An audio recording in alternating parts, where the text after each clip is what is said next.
Companies are like oak trees. They may start small like an acorn, but then grow into something bigger. In today's show, we look at why small can be beautiful. We dig deeper into the new Lifetime ISA, looking at how this new addition to the ISA family can benefit you. And we take a look at the baby boomer generation. Just how prepared are they for retirement? Hello and welcome to Money Talk with me, Tom Stevenson and Micah Curry. Smaller companies tend to be more nimble, innovative and capital light than their larger counterparts. But does that make them better investments? Micah went to find out. Small can be beautiful in a world where the supersizing trend is impossible to miss. The same applies within an investment context. Big isn't always better. I went to speak to two experienced investors who believe the future is small. With more than 30 years investment experience, Gervais is a well-known investor in smaller companies. Hello, Micah. How are you doing? Nice to see you. You too. I think the meeting's with you. I think the thing about smallness is it's about biodiversity.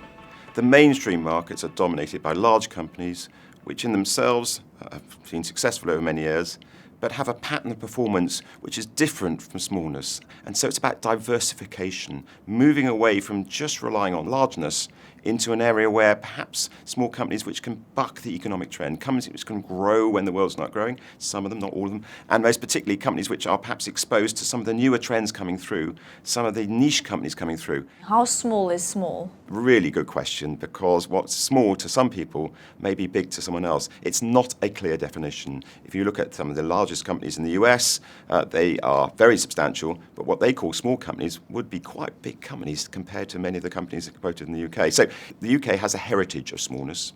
It has a heritage of quoted companies being very small, and it's that ability to invest in very small at a time when it's not very accessible around the world that really drives our growth. Next, I went to speak to Mark Slater of Slater Investments. If you get a small cap right, your chances of making a multiple of your money are good. With a large company, it's much more difficult. For a Unilever to double, and it's a great business, it's very difficult. They've got to create tens of billions of value, which is not easy. But when you get it right, you can make a lot of money. One of the key risks, which is always mentioned when you talk about small company investing, is liquidity. Sure. How do you manage that risk? Well, it's difficult. I think liquidity is very unpredictable. There are some companies that are nominally quite liquid, and you go to buy them and you can't buy any, or you can't sell any. And there are some companies which you expect to be very difficult to buy, where you can buy loads. But what we want is, in any fund we manage, we want the aggregate liquidity to be acceptable. I would say in general, the key thing with liquidity is if you're taking liquidity risk, you've got to be paid for it. Like his late father, renowned small companies investor Jim Slater, Mark holds firm to the belief that elephants don't gallop.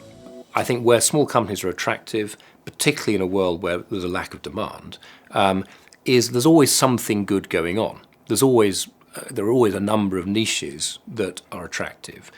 And in general, I would say that large companies tend to be less niche-y.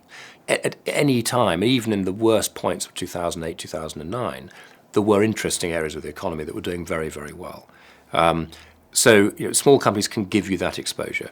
It's tough to grow when the world's not growing. It's tough for big companies, it's tough for small companies. But you do find some small companies with a local client base, they're not so dependent on the growth in China. They're not so affected by the unsettled nature of the Middle East.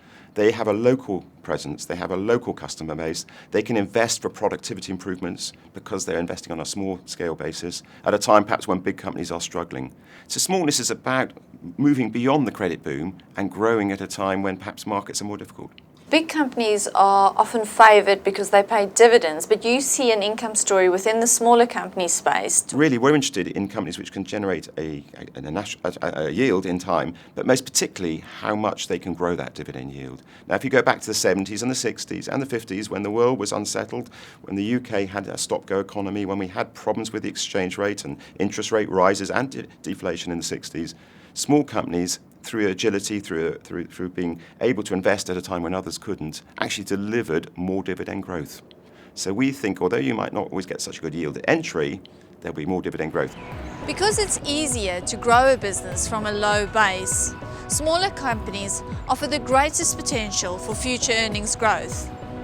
And that, after all, is the real driver of long-term returns. ISAs are often called the nation's favourite savings vehicle. They're flexible, accessible, and easy to understand. Simply put, the nation gets them. Chancellor George Osborne has introduced a new addition to the ISA family, the Lifetime ISA, or the LISA as some are calling it. Tom is going to give us a quick rundown of what the LISA is, how it works, and who can benefit. Tom, over to you. The LISA has been called a completely new, flexible way for the next generation to save. Here's how it works. From April 2017, anyone under the age of 40 will be able to open a Lifetime ISA and save up to £4,000 each year.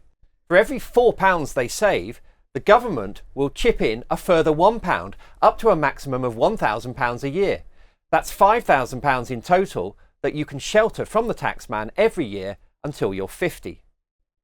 Do the sums and you'll see that over your lifetime you can put in contributions of £128,000 matched by a maximum bonus of £32,000 with investment growth on both your contributions and the government bonus. The thinking behind the Lifetime ISA is that you don't have to choose between saving for your first home or saving for your retirement.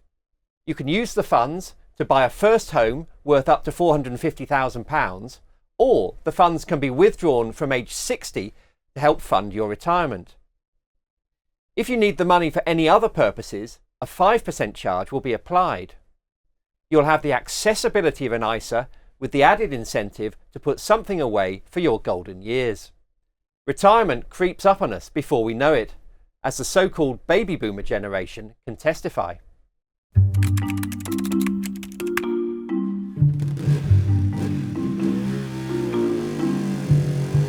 The richest, most powerful generation that ever lived. Just one way the lucky baby boomers have been described. Born after the Second World War, they came of age in the radical 60s and enjoyed the benefits of free education. Reaping the rewards of a lifetime's full employment, many boast generous pensions and are sitting pretty in properties which continue to soar in value. Today, the boomer generation controls more than 75% of the nation's wealth. But as the generation born between 1946 and 1960 reach their 60s and consider retirement, the concept of ageing as we know it is changing fast. During my working career, I was expecting that I would be obliged to retire at the age of 60 without the option. It was only later on that it became even possible to work on until beyond that. Yeah, I haven't got any plans to retire any day soon. I haven't got much of a pension pot, and the government's not going to keep me in the style I'm accustomed, so I'm hoping I'll be healthy enough till the day before I get in my box. Boomers have more choice than ever about how and when to retire. Some are choosing to work through their 50s and 60s. Even so, many will be retired for more than a third of their lives, and their retirement planning will have to reflect this new reality. I enjoy my work. I'm a part-time plumber at the moment, you know, earn enough to get by on, really. I've got an expensive lifestyle, apart from the Ducati. I don't really think about growing old. I don't think I am growing old. I still think I'm 25. But if you're going to grow old and ride a motorbike, some people might say you're pushing your luck. Well, yeah. I've been lucky up to now. I'm hoping my luck will stay with me, you know. With life expectancy lengthening and medical care improving, many boomers are finding their savings might not be enough to last the distance. We've been in a position to probably buy our own home so that we build up an asset. Later generations seem to find it more difficult to get their foot on the first rung of the ladder, don't they? I've never had any problems financially all the way through, really. I've been very lucky. You bought your own house, Yes, Keith? yeah. So you've got quite a substantial asset there. You'll pay your nursing home fees if you get to that stage. I don't plan on going in a nursing home. Nobody plans on going in a nursing home. A number of baby boomers might be enjoying defined benefit pension plans, also known as final salary schemes, the so-called Rolls-Royce of pensions. But nearly 2 million people aged 55 to 64 have no private pension savings at all. The pension I've got, which is a public service pension, and the state retirement pension, are enough to keep me going. I can live comfortably, not luxuriously, not in an expensive area, but I've got enough money to pay the bills and keep it all going, so I don't have to worry about that. On the other hand, with a public service pension, there's no pot, there's no money. All I've got is a promise, and I hope that that promise will be kept. I've got a small pension pot that I put in for about 15, 20 years, and I stopped paying into that about 15 years ago because it didn't seem to be gaining any money, and also I wasn't sure if I was going to live to benefit it, get the benefits of it. I'm kind of intermediate between you two because I've got a teacher's pension, which is a government pension scheme, like Peter's, final salary. But on the other hand, I changed careers in my mid-30s, so I didn't really build up anything before that, apart from equity in the house that I own. Baby boomers might be the wealthiest generation. They have, after all, had a lot more time to accumulate it, but their pension wealth is scant, to say the least. 19% of men and more than a third of women aged 55 to 64 have made no provision for their retirement. It's only during our lifetimes that the whole concept is changed, and that a significant part of the population is actually in a position to choose to retire, even though they could continue working if they want to or choose to or enjoy it, but have the option of deciding to retire and spend their time relaxing, swanning about, or whatever it is they want to do. Because most people, if they weren't dead by 70, they were dead pretty soon after. Different picture entirely now. The idea that the boomer generation is sloping off on an easy and comfortable retirement is not entirely accurate. Baby boomers face the biggest challenge of their lifetime.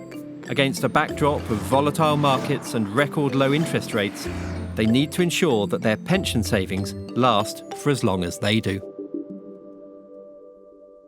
Unfortunately, we've come to the end of this edition of Money Talk. If you'd like to watch our clips again, visit the Fidelity YouTube channel, where you'll find these and previous programs. Also, keep an eye out for Money Talk Extra, which will feature the full interviews with Gervais and Mark Slater. And for more information on funds and retirement, visit the Fidelity Personal Investing website. Goodbye from both of us, and thank you for watching.